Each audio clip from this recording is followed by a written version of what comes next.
शिवाजी महाराज की जय, भवानी जय शिवाजी।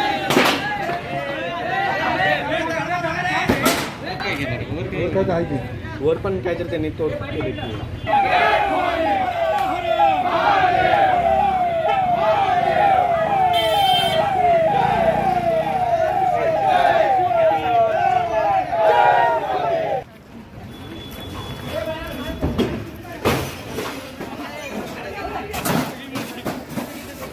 माझं नाव रणजित चंदनदादा चव्हाण, मी शिवप्रतिष्ठान युवा हिंदुस्थानचा जिल्हा प्रमुख आहे।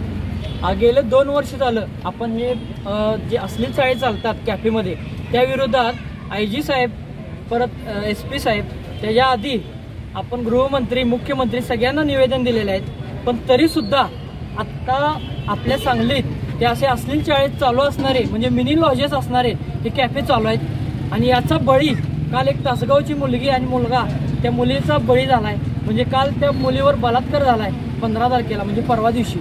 त्या कॅफेमुळं आपल्या सांगलीत असे अजून 4-5 कॅफे चालू आहेत। शिवप्रतिष्ठानचं प्रत्येक वेळेला साहेबांना निवेदन आहे, गृहमंत्र्यांना आम्ही मागच्या वेळेला निवेदन दिलंय, IG साहेबांना निवेदन दिलंय, तरी पण हे कॅफे बंद होत नाहीत। खालचे जे सगळे पोलीस अधिकारी आहेत ते यांना मॅनेज आहेत, ह्यांचं सगळ्यांचं असं म्हणणं आहे की पोलिसांना ही 5-5 हजार रुपये दर महिन्याला हप्ता देतात।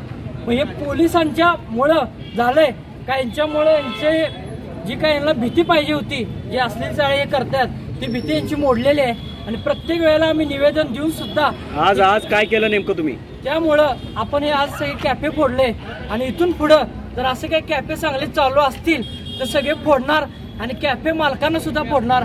आणि काल जो हा प्रकार झालाय त्यामध्ये या कॅफे मालकाला सुद्धा सहआरोपी करावं ही श्री शिवप्रतिष्ठान युवा हिंदुस्थानची मागणी आहे। आणि असेच कॅफे सगळे पूर्ण महाराष्ट्रात फोडणार हे शिवप्रतिष्ठान युवा हिंदुस्थानच्या तर्फे आम्ही आवाहन करतो आणि तुम्हाला सांगतो।